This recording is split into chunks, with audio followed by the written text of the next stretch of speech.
Hello, my name is Brian Stubbs, and my area of research was testing effectiveness of progressive muscle relaxation, or PMR, on stress and test anxiety in 8th grade health students. A little bit about me. I've done 4 years of teaching now. First year was at Waterloo Community School District doing special education. The last 3 have been at Waukee Schools doing a combination of 8th grade health, 9th grade health, and PE. I've got a Bachelor of Arts in Physical Education from University of Northern Iowa, as well as a health minor there, and then currently pursuing a master's from Morningside College. My problem statement for my research was the idea that middle school students experience a lot of stress. First of all, 53% of middle school students experience or report high levels of stress, not just moderate stress, but high levels of stress. The idea of going from elementary to middle school, there's a lot of unique stressors for that situation and new stressors for kids as they develop that causes an academic achievement loss in this time. And again, it's partly these academic demands and social distressors that they're dealing with that reduce their academic performance overall. So again, why did I choose stress? Well, mental health and stress is a part of my curriculum that I get to teach. I'm very passionate about it, but I also see that it's on the rise. Students today deal with a lot more stress and mental health issues, anxiety, depression, and such. The amount of students that I see seeking professional help or going to the counselors here in the building or even medicated for such is astounding to me. So I just want to know, as an educator in the classroom, what can I do to help? The problem with stress, I'm going to break it down. There's 4 different areas that these kids, these students at this age group deal with. Again, it's puberty, age and their brain development at that time, how chronic stress is affecting the brain, and this idea of cortisol, which is a stress hormone that gets released into the brain, and how that's affecting their memory as well. Puberty, again, a lot of psychological and physical changes going on in this time period. One of the big ideas is that there's no exact speed or order for everyone to go through puberty. So it creates a lot of differences, and students become aware of those differences between them and their peers, and they don't like to stand out in this time period of their life. They want to fit in, they want to be included, so it creates a lot of social anxiety for them to not fit in, as well as they're just not ready for these changes, whether it be their brain development at the time, social skills that they may lack to handle these different situations. So their age and brain development at this time period, 13, 17 years old, their brain's still developing. They're trying to develop the prefrontal cortex, which is the last part of the brain that may go into the 20s until they're completely done with that. But until that time, through puberty, they're using parts of the brain that are much more impulsive and emotional. So that's how they experience stress. They use a lot of hypothalamus, pituitary, adrenal axis, which means they're spending a lot of time in fight or flight response, which, students spending a lot of time in that are not retaining information. So again, chronic stress, students spending more time in that, well, that actually physically changes the brain as well. It rewires the brain, the way it operates, the way it stores and retrieves information. Connections are cut.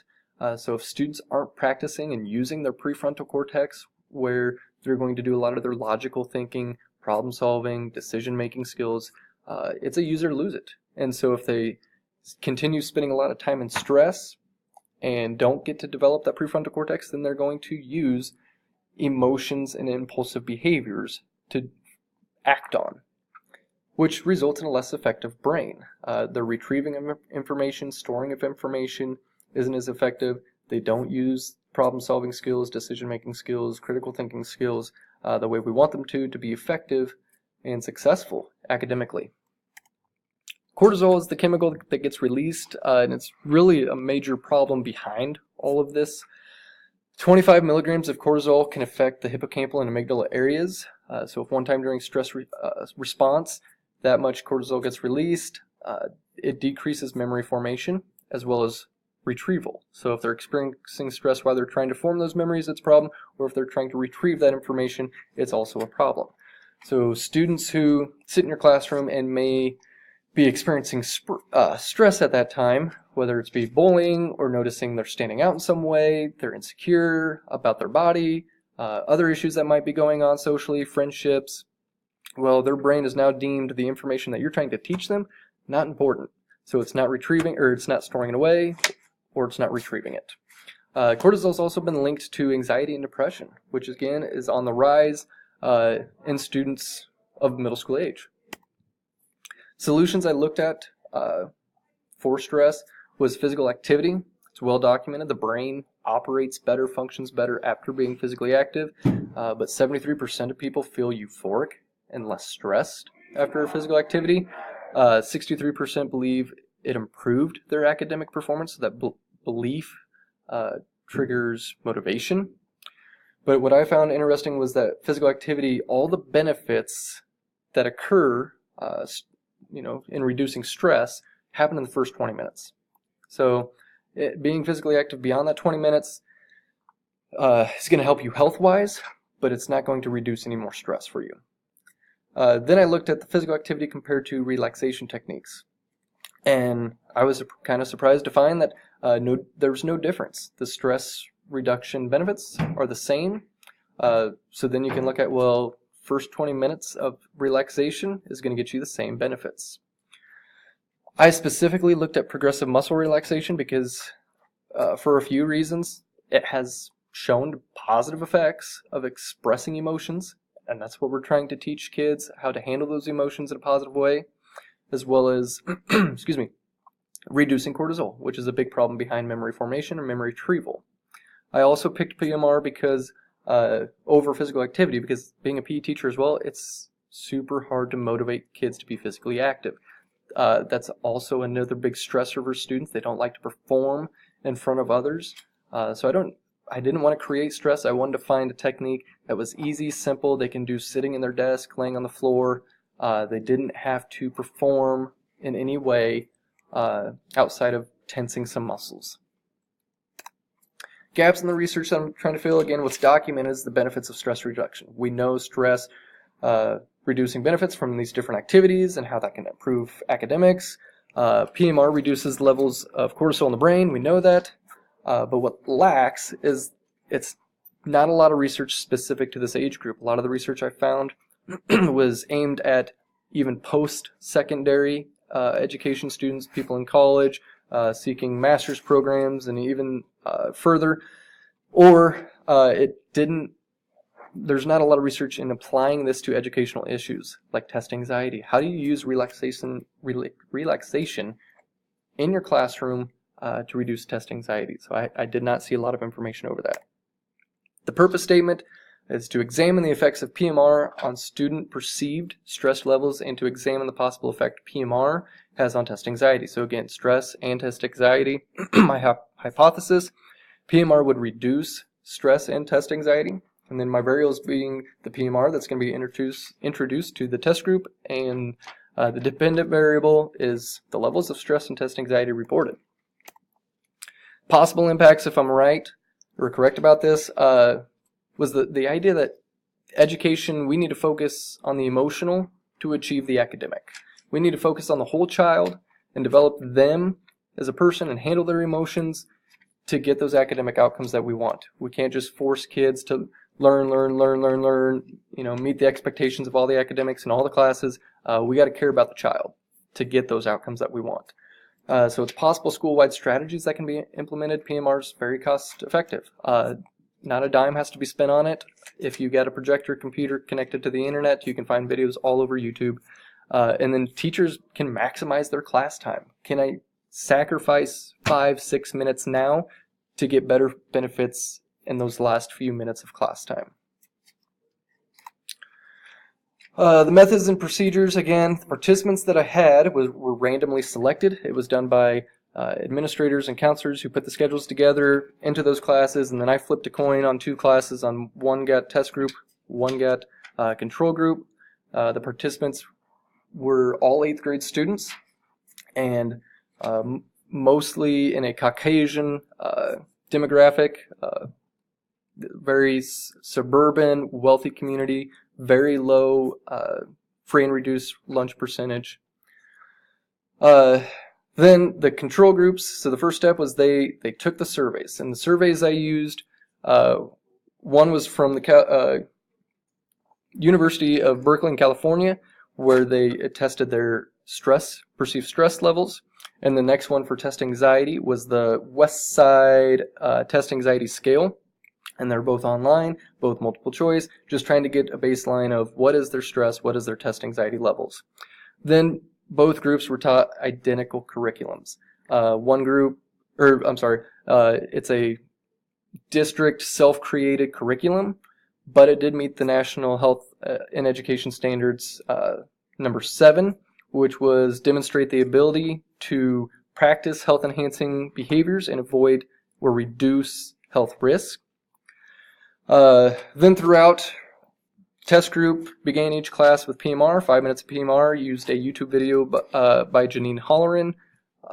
It's 5.5 minutes long. They started that process. The control group started class with discussion every day. And then at the end of the unit, both groups took the same exact surveys to calculate where their stress levels were and anxiety levels. Data was analyzed using an independent sample t-test. Now the results of that, here for stress, again, the t-score of 2.10 shows that the means were significantly different, as well as the p-value of being 0.04 is under that 0.05 standard to show that there was a significant difference made, which disproves the null hypothesis, which proved my hypothesis that PMR did in fact have a difference. Same goes for the test anxiety score there. Under the 0.04 shows that it did have an influence. Stress results for the means are posted, and you can see that again the post scores. Group 2, which was the test group, had a much significant change from 20.96 to 16, as well as for test anxiety, a much larger change from post to second in my group 2, which again was my test group. Implications: this is an easy strategy that students can take ownership of. They need to learn how to handle their own emotions. Again, it's the idea of emotional intelligence. They're developing that, they're understanding their emotions, how to handle their emotions, so they can be successful. And we're educating the whole child, not just focusing on academics. That was the theoretical framework behind my entire research. Students need to recognize and understand their emotions, control those emotions, including stress and anxiety. The idea of mastering that comes with a self-awareness, self-regulation, that they can begin to control control impulsive behaviors. Limitations: my population size was pretty small. Only had 50 students total, 25 in each group. Diversity lacked. It was basically Caucasian students. Again, all the same age, but that's what I wanted to test. Very low free and reduced lunch. So not a lot of diversity socioeconomically either. And then the self-assessment inaccuracies. Students, again, taking their multiple choice surveys, maybe looking for that right answer could affect the data as well. Recommendations for the future. Research was the idea of how much PMR is needed. Should it be every day like I did, or was a one-time shot before an assessment going to help test anxiety and reduce that stress? Increase the diversity, seeing if in lower socioeconomic groups, if that culture or different races, if the culture's there, would change the outcomes, as well as different ages, elementary even, to see what that difference would be. And I did not test academic performance. I tested stress and test anxiety, but did it have an outcome on their performance? So seeing that would be a benefit as well. And trying to abstain from self-reporting in some way. There's a lot of inaccuracies that come along with those, but finding a way to report their stress and test anxiety. Here's some of my references. I've got another slide here as well. You can take a look at those. Third page of references, and then if you have any questions about my research or findings that I didn't go in depth enough here, please let me know at the email on there, that bms014@morningside.edu. Thank you very much for listening.